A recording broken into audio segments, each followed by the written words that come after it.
వైఎస్ఆర్ జయంతి సందర్భంగా వీక్ వీక్షకులకు ప్రత్యేక ఇంటర్వ్యూ విశేషాలు సార్ మాటలను విందాం. మల్లేశ్వర్ గారు నమస్తే అండి. నమస్కారం. సార్, వైఎస్ఆర్ గారితో మీ అనుబంధం ఎలా ఉండేది? దాదాపు 2004 నుంచి ఆయన మరణం వరకు కూడా మీరు ఆయన సిపిఆర్ఓ అనే విధులు నిర్వర్తించారు. ఆయనతో సాన్నిహిత్యం ఎలా ఉండేది?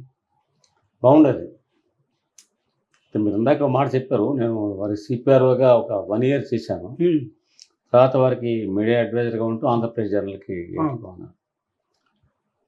అయితే రాజశేఖర రెడ్డి గారి దగ్గర ఒక చిత్రం ఏంటంటే, తత్వం ఏంటంటే, ఆయనతో చాలా పనిచేస్తున్న ఆఫీసర్స్ కానీ, ఆయనతో దగ్గరగా ఉండేటువంటి, ఆయన దగ్గరగా ఉంటే వచ్చిపోతుండేటువంటి పార్టీ కార్యకర్తలు కానీ, వాళ్ళు కానీ ఎవరి మట్టుకు వాళ్ళకి ఈయన నాతో చాలా సన్నిహితుడు, నాకు చాలా దగ్గరవాడు, ముఖ్యుడు అనిపించేలా ఉండేది ప్రవర్తన. ఏ పరిచయం లేకుండా సపోజ్ మీరు ముఖ్యమంత్రి గారిని కలవాలని వెళ్ళారు, మీరు ఎవరి ద్వారానే అపాయింట్మెంట్ తీసుకున్నారు, మధ్యాహ్నం 3:30 రమ్మన్నారు అనుకోండి, అక్కడ లిస్టులో మీ పేరు ఉంటుంది. మీరు వెళ్ళగానే మీ ముందు వాళ్ళు అవగానే మిమ్మల్ని పిలుస్తారు. అక్కడ ఉండే ఐస్లీ ప్లేస్ మీరు లోపలికి వెళ్ళినా, hey what Somu, how are you, how is your channel after long time అని ఆయన అలా రిసీవ్ చేసుకుంటారంటే, ఆయన మాట్లాడి మీకు ఏదో చాలా కాలం నుంచి తెలిసిన మనుషులాగా ఒక్కసారి మీరు వెళ్ళిన పని మర్చిపోతారు. అలా చాలామంది జరిగింది. విజ్ఞాన్ యూనివర్సిటీ రత్తయ్య గారు, ఆ యూనివర్సిటీకి సంబంధించిన వాళ్ళు కొన్ని స్కూల్స్ అడాప్ట్ చేసుకోవాలని ఒక ప్రోగ్రామ్ వచ్చినప్పుడు ఆయన ఏం చేశారంటే, మనం కూడా కొన్ని స్కూల్స్ అడాప్ట్ చేసుకుందామని ఒక లెటర్ రాద్దాం అనుకున్నారు. బట్ ఆయనకేంటంటే చంద్రబాబు నాయుడు గారి సన్నిహితులని ఒక, అందుకని మనం అడిగితే ఇస్తారో లేదో అని ఆయనకు ఒక భావన. కానీ ఆయన లెటర్ రాశారు. రాస్తే లెటరు వెళ్ళిన 2వ రోజు 3వ రోజు భాను గారు సీఎం సెక్రటరీ భాను ఆయన ఫోన్ చేసి చెప్పారట, మీరు వచ్చి సీఎం గారు సార్ కలవండి, సీఎం గారు మీతో మాట్లాడాలనుకుంటున్నాను. నాతో ఏం మాట్లాడతాయని వెళ్ళి కలిసి రూమ్లో అడుగుపెట్టిన దగ్గర, రత్తయ్య గారు రండి రండి, చాలా కాలం మిమ్మల్ని చూసి ఎలా ఉన్నారు, మీ సంస్థలు ఎలా ఉన్నాయి. ఆయన రిసీవ్ చేసిన పద్ధతికి రత్తయ్య గారు నాతో చెప్పిన మాట, నేను ఐ ఫర్గాట్ అసలు నేను ఏ ప్రపంచంలో ఉన్నాను, నేను ఏమిటి రిసెప్టివిటీ, వామ్త్ అంటే ఈ ఆప్యాయత, ఈ ప్రేమ, అసలు నేను 5 నిమిషాల సేపు నేను ఏం మాట్లాడాలని వెళ్ళాను అది మర్చిపోయాను. నేను ఆయన అడుగుతున్నాను చెప్తున్నాను, అలా జరిగిపోయింది. తర్వాత విషయం ఏంటంటే, మీరు ఏంటి మరి 4 స్కూల్సే తీసుకుంటారు, 10 స్కూల్స్ తీసుకోకూడదా అని ఆయన ఆఫర్ ఇచ్చారు. అసలు అలాంటి ముఖ్యమంత్రిని, అంటే ఆ ముఖ్యమంత్రి ఆ రకమైనటువంటి రిసెప్షన్ అది అద్భుతం అండి. అందుకని ఎవరి మటుకు వాళ్ళకి ఈ ముఖ్యమంత్రి గారు నాకు చాలా చనువు, నాకు దగ్గర అనిపించేలాగా ఉండేదాన్ని ప్రవర్తన. అది నా అబ్జర్వేషన్. సార్, ఎట్లా వైఎస్ఆర్ గారి లైఫ్ స్టైల్ ఎలా ఉండేది? ఉదయం 4 గంటలకు లేసేవారంట, ప్రతి పేపర్ను కూడా తిరిగేసేవారని సన్నిహితులు కూడా చెప్తుంటారు, నిజమేనా? ఆయన 4 గంటలు లేచేవారు, 4:30 లేచేవాళ్ళు మనకు తెలియదు. కానీ 5 గంటలకి ఆయన కిందకు వచ్చేవారు. ఓకే, 5 గంటలకి 5:05 మధ్య వచ్చేవారు. వచ్చి ఒకసేపు సైక్లింగ్ అది ఉండేది. తర్వాత అక్కడి నుంచి ఆయన న్యూస్ పేపర్స్ చూసేవారు, టపాల్స్ చూస్తారు. టపాల్స్ అంటే ఏంటంటే, ముఖ్యమంత్రికి ఏదైనా ముఖ్యమైన ఒక విషయం సందేశం పంపాలంటే సీనియర్ ఆఫీసర్స్ సీల్డ్ కవర్లో పంపిస్తారు. అవి ఆయన ఎర్లీ మార్నింగ్ చూసుకున్నారు అన్నమాట. అది పద్ధతి. అంచేత నేను ఒకసారి ఒక ప్రోగ్రామ్ చేశాను ఆయనకు, ముఖ్యమంత్రి డైరీలో ఒక రోజున కార్యక్రమం చేశాను. ఆ కార్యక్రమం చేయడానికి అప్పుడు ఒక ఛానల్లో వాళ్ళతో మాట్లాడాను. మాట్లాడి, మీకు ఇంట్రెస్ట్, అప్పుడు ఎక్కువ ఛానల్స్లో 2-3 సార్ ఆ టైంలో, మీకు ఇంట్రెస్ట్ ఉందా అంటే, అతను మురళీకృష్ణ అని జర్నలిస్ట్, అతను మా వాళ్ళని కనుక్కొని చెప్తా అన్నాడు. మీకు ఇంట్రెస్ట్ అయితే వేరే ఛానల్కి ఇస్తానని చెప్పాను. మన్నాడు వచ్చారు, నువ్వు సరే సార్ అన్నాడు. అప్పుడు నేను సీఎంతో చెప్పాను, రేపు ఒకరోజు మీరు మాకు కేటాయించాలి, మాతో ఒక జర్నలిస్ట్ మీతో వస్తాడు కెమెరా పట్టుకుని, త్రూఅవుట్ మీతో ఉంటాడు. ఆయన మీకు ఆయన అభ్యంతరం అన్నాను. ఏ రోజైనా రమ్మను, ఏ రోజు రమ్మంటాను అడిగాను. ఏ రోజైనా రమ్మను, ఏముంది మనకు రాసి ఏదండి అన్నాడు. మధ్యాహ్నం భోజనం కూడా ఉండమని చెప్పాను. ఓకే, అలా పొద్దున వెళ్తే మేము 5 గంటలకి తలుపు కొడితే సూర్యుడు తలుపు తీసుకురాడు. సూర్యుడు ఆయనకు నమ్మకస్తుడు. తలుపు తీశాడు. నేను లోపలికి వెళ్ళగానే ఆయన అప్పుడే కూర్చొని టపాల్స్ చూసుకుంటారు కవర్లు చేసి. పేపర్లు సార్ తిరగేస్తారు. సో అప్పుడు కాసేపు మాట్లాడిన తర్వాత ఇక ఆయనతో పాటు విన్నాం. ఆ రోజంతా ఉన్నాడు. ముఖ్యమంత్రితో ఒకరోజు ఆ ప్రోగ్రామ్. రోజంతా ఉన్నాడు. ఎక్కడెక్కడో రాజేంద్ర నగర్లో ఎక్కడో ప్రోగ్రామ్ ఉంటే అక్కడికి వెళ్ళారు. మొత్తం త్రూఅవుట్ ది ఎంటైర్ డే. అది ఫస్ట్ టైం అసలు ఒక కాన్సెప్ట్ అంటే ముఖ్యమంత్రి డైరీలో ఒక రోజు అనే ఒక ఆలోచన దాన్ని ఆయన అప్రిషియేట్ ఆయన ఏంటయ్యా రోజంతా నా వెనకాల తిరుగుతాడా, what is it nonsense అనలా. ఎందుకంటే ఈ ప్రైవసీ, వాళ్ళ ప్రైవసీని ముఖ్యమంత్రి లెవెల్లో వాళ్ళ ప్రైవసీని పాడు చేస్తున్నా అనుకుంటారు. బట్ రాజశేఖర రెడ్డి అలాగా ఏముంది, అది ఆయన తత్వం. అది ఉదయం 5 గంటల నుంచి రాత్రి 8:30 అయింది వాడు. 8:30 ఆయన ఇంటికి వెళ్ళేదాకా ఉన్నాడు. 8:30కి ఎర్లీ టు బెడ్. నేను గమనించిన చాలా వరకు ఆయన రాత్రిపూట ఎర్లీగా పడుకున్నాడు. అంటే మీరు వైఎస్ఆర్ ఛాయలు అనే పుస్తకాన్ని కూడా రాశారు. 2004 నుంచి ఆయన దగ్గర అంటే ఆయనతో ఆ జర్నీ మీ జర్నీ కొనసాగింది. సో ఆ పుస్తకంలో ఏముంది సార్? అంటే ఓవరాల్గా వైఎస్ గారి నుంచి మొత్తం ఉందా? వైఎస్ఆర్ ఛాయలు అనే పుస్తకం వైఎస్ఆర్ గారి గురించి పర్సనాలిటీ ఏంటో తెలుస్తుంది. అదే, కానీ పూర్తిగా నేను ఆయన గురించి అని రాసింది కాదు. వైఎస్ఆర్ లాంటి వ్యక్తి కనుక లీడర్గా ఉంటే ఆయనతో ఉండేటువంటి పరివారంలో కాస్త ఆలోచించగలిగే వాళ్ళు, రాష్ట్రాన్ని గురించి తపన పడేవాళ్ళు కొన్ని మంచి పనులు చేయగలరు. అది నా విశ్వాసం అన్నమాట. అలాగే ఇంకా ఎవరెవరినే చేసిండొచ్చు. సో నాకు సంబంధించి నా వల్ల కొన్ని మంచి పనులు ఎలా జరిగాయి ఆయన నాయకత్వంలో అన్నది నేను వైఎస్ఆర్ సేవలో రాసింది. అది ఖచ్చితంగా ఒక వ్యక్తి మనం అసెస్ చేయడానికి ఒక ఎగ్జాంపుల్ చెప్తాను. పల్లెబాట, రాజీవ్ పల్లెబాట కార్యక్రమం నడుస్తుంది.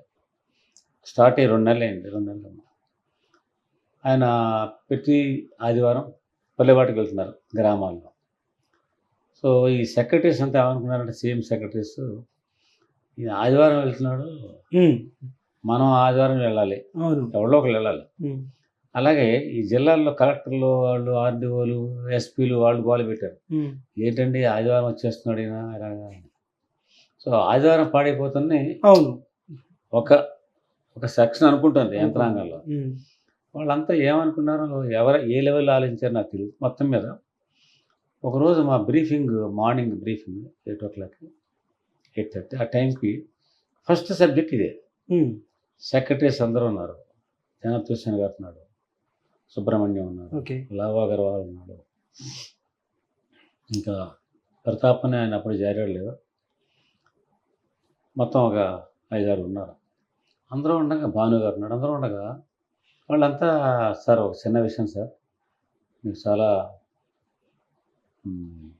కష్టంగా ఉంటుంది, మేము గమనిస్తున్నాం.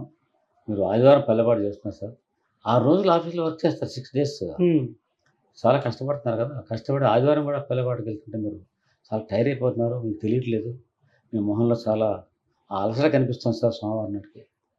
సార్ ఇలాగ కంటిన్యూస్గా మీరు పనిచేయడం ఆరోగ్యానికి మంచిది కదా సార్. ఆయన అయితే ఏంటి అని ఇలా ఒకళ్ళు అనగానే రెండో వాళ్ళు అవును సార్ నేను కూడా గమనించాను సార్. మూడో ఆయన yes sir we feel that you appear to be very tired అని ఒక ఆయన.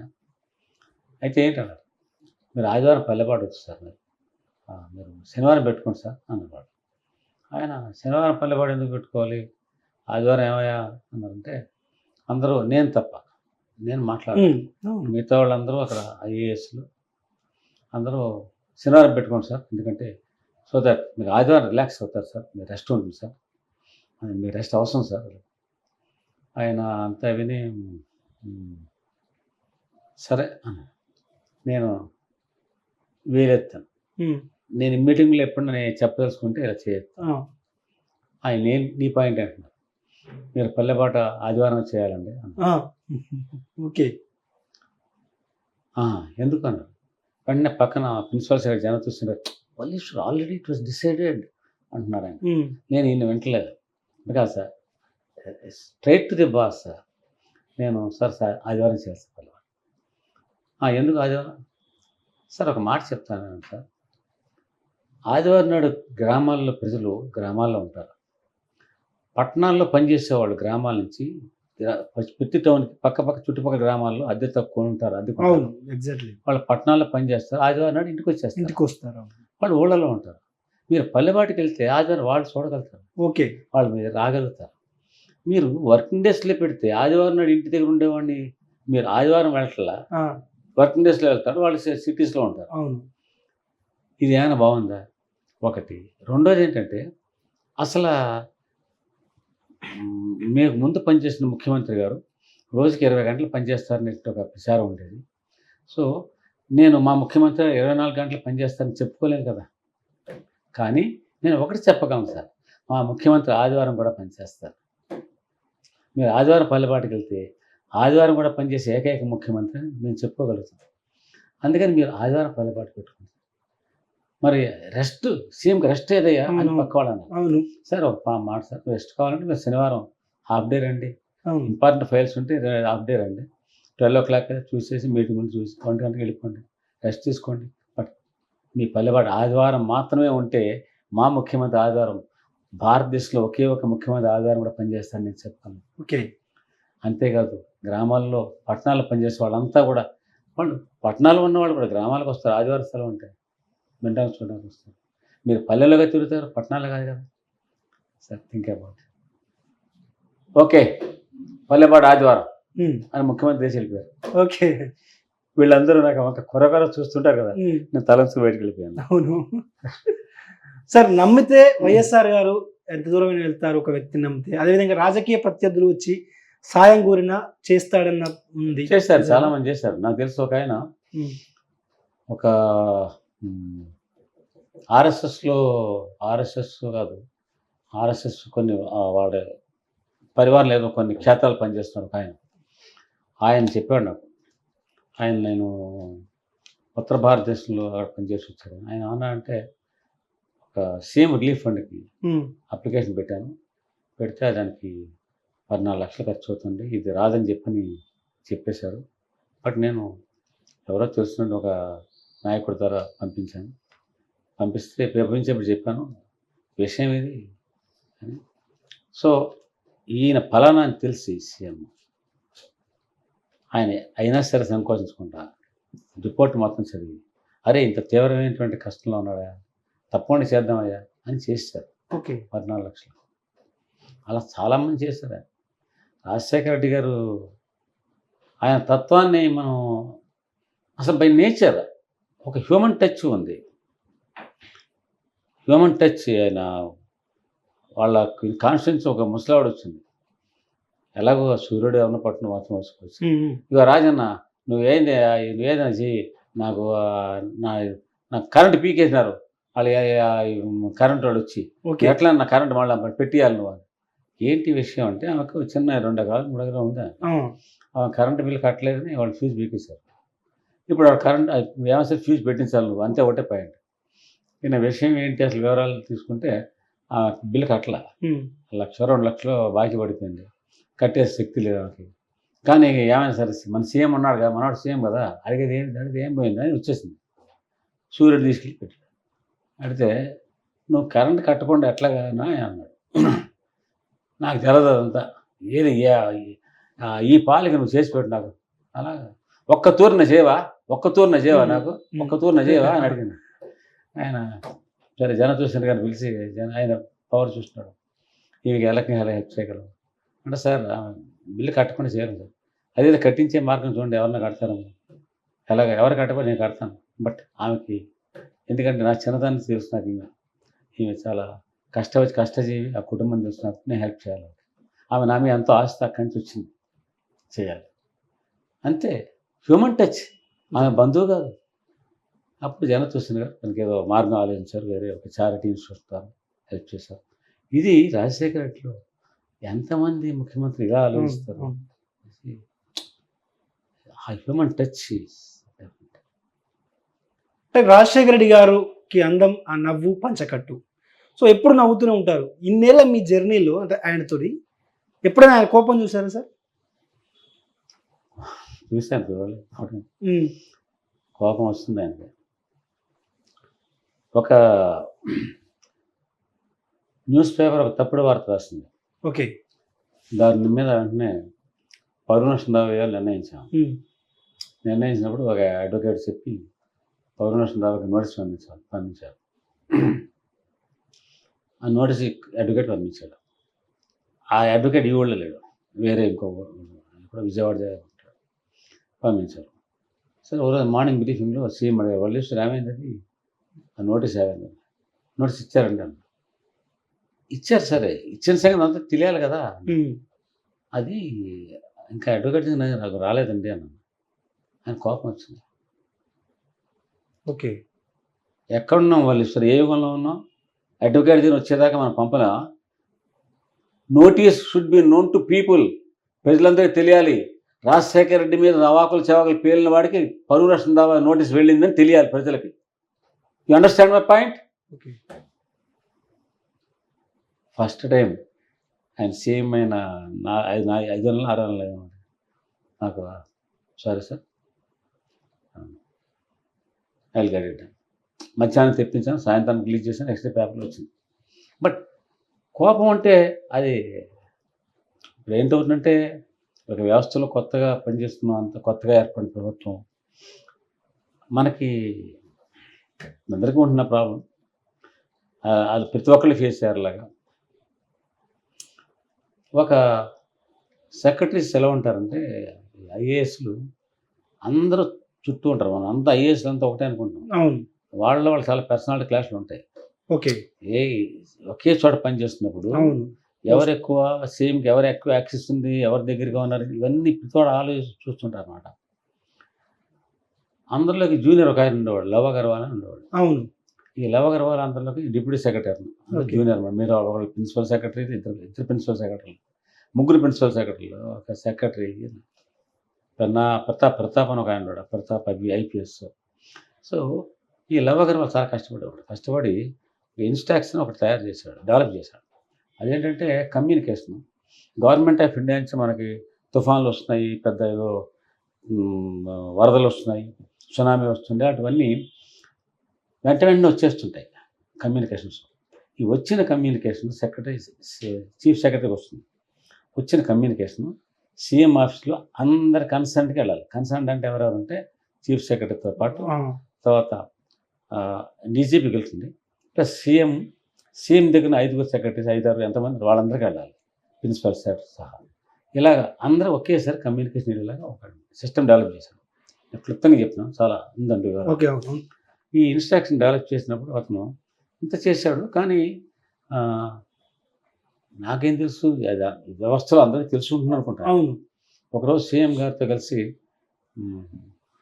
ఉపాయ్ జూబిలీ బస్ స్టాండ్ దగ్గర ఒకటి చూడండి, ఉపాయ్ అది ఏదో వికలాంగులకు హెల్ప్ చేసేది, అది ఉపాధి ఏదో సంథింగ్, ఒక చారిటీ ఆర్గనైజేషన్ అనమాట.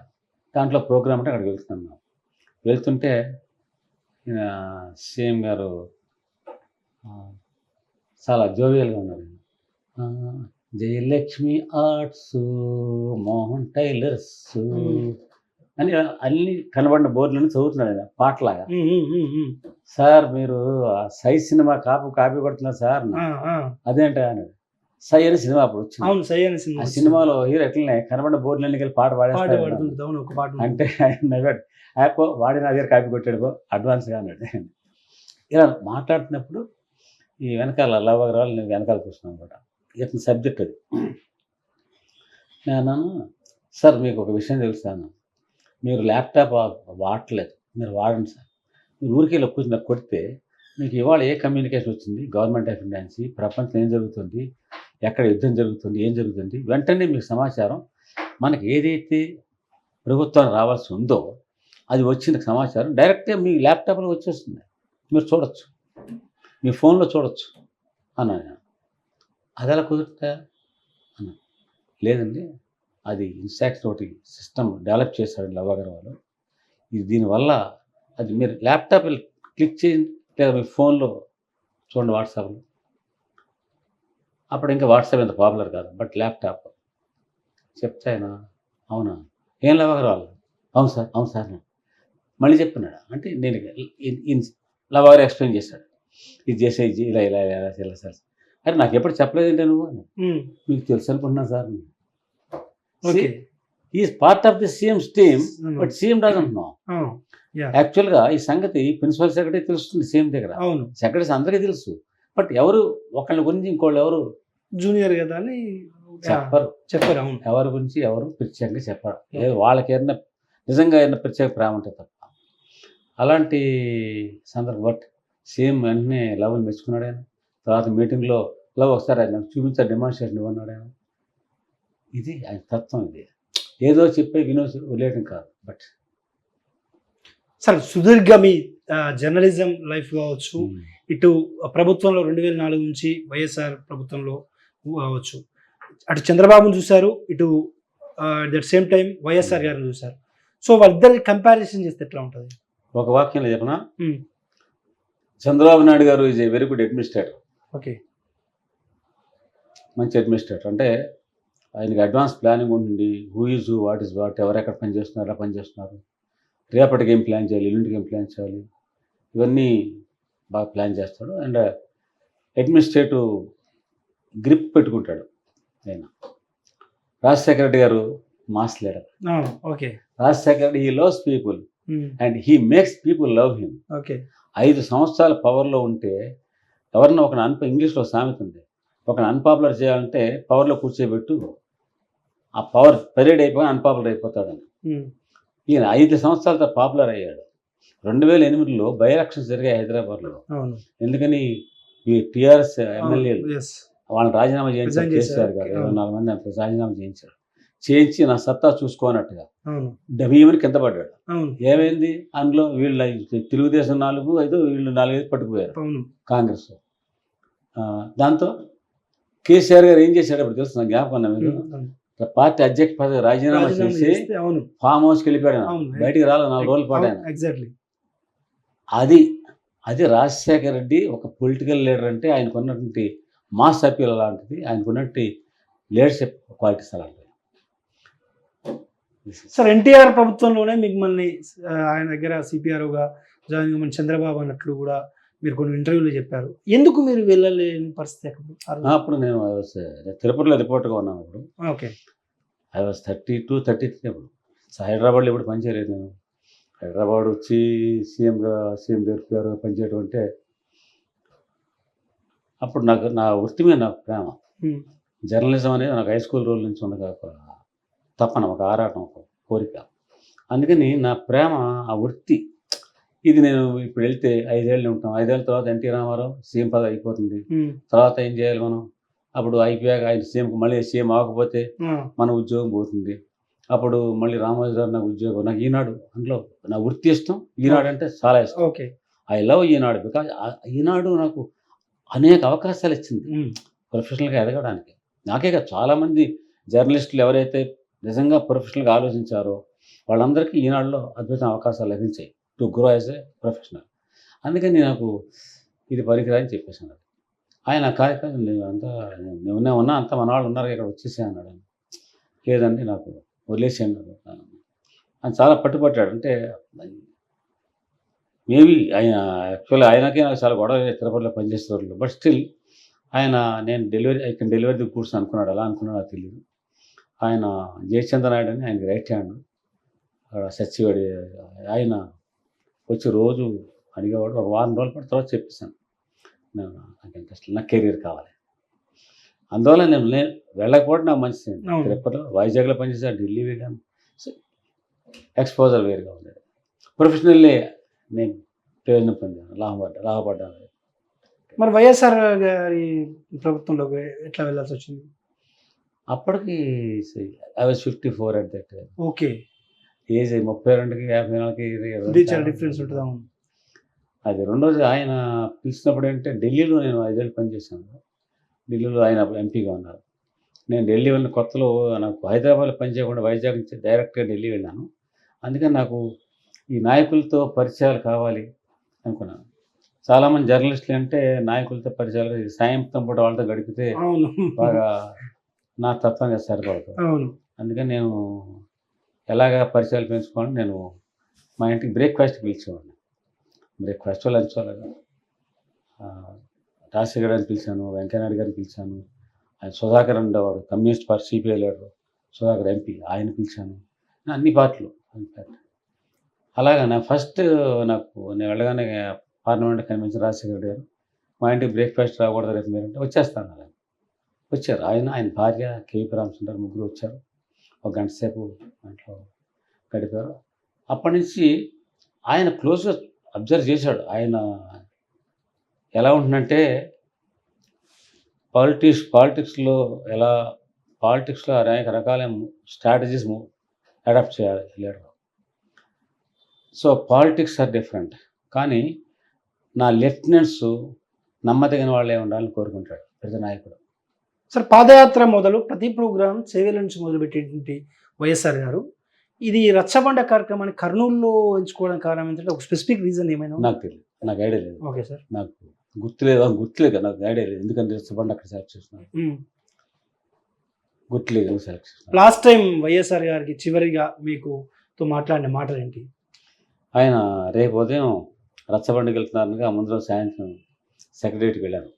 ఆంధ్రప్రదేశ్ మ్యాగజైన్ ఆ నెల ఆంధ్రప్రదేశ్ మ్యాగజైన్ ఇవ్వడానికి వెళ్ళాను సెప్టెంబర్ ఇష్యూ. వెళ్ళి సాయంత్రం సెప్టెంబర్ ఇష్యూ వచ్చి ఇది మనం గ్రామాల్లో పంచాయతీలకు తీసుకెళ్ళాలంటే కనీసం ఇది మనం ఒక 80,000 కాపీలు వెళ్ళాలి. ప్రతి పంచాయతీ లేదు లైబ్రరీకి వెళ్తే గ్రామాల్లో ఉండేటువంటి వాళ్ళు యువత చదువుకుంటారు. సో ఆయనకి ఆంధ్రప్రదేశ్ మ్యాగజైన్ చాలా ఇష్టం.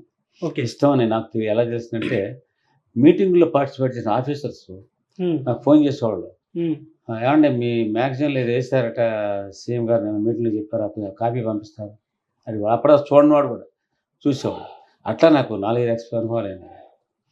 అది సో సీఎం రెఫర్ చేసేవారు, ఆంధ్రప్రదేశ్లో వచ్చింది ఇది చూసారా మీరు, ఇది చూసారా అని. ఆ రకంగా ఆయన అందుకని నేను వెళ్ళి తప్పకుండా చేద్దాం వాళ్ళు రచ్చబండకి వెళ్ళి రాని. వచ్చిన తర్వాత కొంచెం డ్రౌట్ పరిస్థితులు బాగాలేదు, అయినప్పటికీ చేద్దాం, నేను రచ్చబండ తిరిగి వచ్చి మాట్లాడదాం అన్నారు. అది మాట్లాడుతూ మేము లిఫ్ట్లో కింద దిగాం. ఆయన కారు ఎక్కారు. నేను సరే ఉంటానండి నేను చెప్తున్నాను. అందులో డిఎల్ రవీంద్రారెడ్డి వచ్చారు. ఓకే, ఆయన మాట్లాడుతున్నా నేను గేట్లకు వచ్చేసాను. ఆయన వెళ్ళిపోయారు. ఆ వెళ్ళటం ఇక లాస్ట్. అంటే పరిటాల రవి హత్య కేసులో కూడా జగన్ గారిని కార్నర్ చేశారు. ఆయన నిండు అసెంబ్లీలో వైఎస్ఆర్ గారు దాని మీద ఓపెన్గా సిబిఐ వేసుకోండి, అవసరమైతే గ్యాలెంట్ హౌస్ అనేది కూడా చెప్పారు అసెంబ్లీలో. సో దాని గురించి అంటే జగన్ గురించి చెప్పేది మీరు చెప్పారు, అసెంబ్లీ చెప్పిన మాట్లాడేది నథింగ్ టు డిస్కస్. ఎప్పుడైనా డిస్కస్ చేశారు? అబ్సల్యూట్ నేను ఎప్పుడు డిస్కషన్ ఎప్పుడు రాలేదు. మాకు అలా ఒకసారి పరిటాల రవి హత్య జరిగిన తర్వాత మర్నాడు తెలుగుదేశం పార్టీ వాళ్ళ జెండాలు పట్టుకుని ఆర్టీసీ డిపోల దగ్గర ధర్నాలు చేశారు, బస్సులను ఆపేశారు, కొన్ని బస్సులు డ్యామేజ్ చేశారు. అంతా జరుగుతున్నప్పుడు అప్పుడు సీఎం స్టేట్లో లేరు, ఆయన ఎక్కడో బయట ఎక్కడ ఉన్నారు. ఆ సాయంత్రం ఆయన అనకాపల్లి ప్రోగ్రాం అనుకుంటా, ఆయన వైజాగ్లో దిగి అక్కడికి వెళ్ళినప్పుడు అప్పుడు ఫోన్ చేస్తే ఆయన ఏంటి విషయం ఏంటంటే ఇంత గొడవ జరుగుతుంది ఏంటంటే సంగతి వాళ్ళు సిబిఐ ఎంక్వైరీ డిమాండ్ చేస్తున్నారు అంటే అప్పుడు టెలికాన్ఫరెన్స్ ఒకటి చేశారు సీఎం. ఆ టెలికాన్ఫరెన్స్లో నేను ఉన్నాను, ప్రిన్సిపల్ సెక్రటరీ జనతుసేన్ గారు ఉన్నారు, ఇంటెలిజెన్స్ ఏజ్ అరవింద్ రావు ఉన్నారు, డిఫరెంట్ ఎవరి లొకేషన్లో వాళ్ళు ఉన్నారు.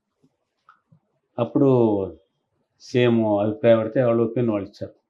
అంటే నా ఒపీనియన్ నేను చెప్పాను, మీరు if you are confident that your son is not party to this and you can openly say that, number 1. Number 2, irrespective of all this మీరు సిబిఐ ఎంక్వైరీకి మీరు భయపడుతున్నారు అనే ఇంప్రెషన్ ఎందుకు ఇవ్వాలి ఆయన అన్నారు. అవసరం లేదు, నాకు నా సన్ లేడు, ఉన్నా నేనేం భయపడాలి, నేను ఇంట్లో ఏం లేదు, మనం ధైర్యంగా సిబిఐ ఎంక్వైరీకి వెళ్తాను. అయితే ఆ సిబిఐ ఎంక్వైరీ ఆర్డర్ చేసుకున్నారు. ఇది నా ఒపీనియన్. అరవింద్ రావు అలాంటి ఒపీనియన్ ఇచ్చారు. జనతుసేన్ గారు ఏం చెప్పారు నాకు గుర్తులేదు. అంతే. Thank you sir. Thank you, నమస్కారం. మీ విలువైన సమయం కేటాయించేందుకు. సో ఇది వైఎస్ఆర్ జయంతి సందర్భంగా వైఎస్ఆర్ గారి దగ్గర సిపిఆర్ఓగా, అదేవిధంగా ఉమ్మడి ఆంధ్రప్రదేశ్ మాసపత్రిక చీఫ్ ఎడిటర్గా పనిచేసినటువంటి సీనియర్ జర్నలిస్ట్ వల్లీశ్వర్ గారితో ప్రత్యేక ఇంటర్వ్యూ విశేషాలు.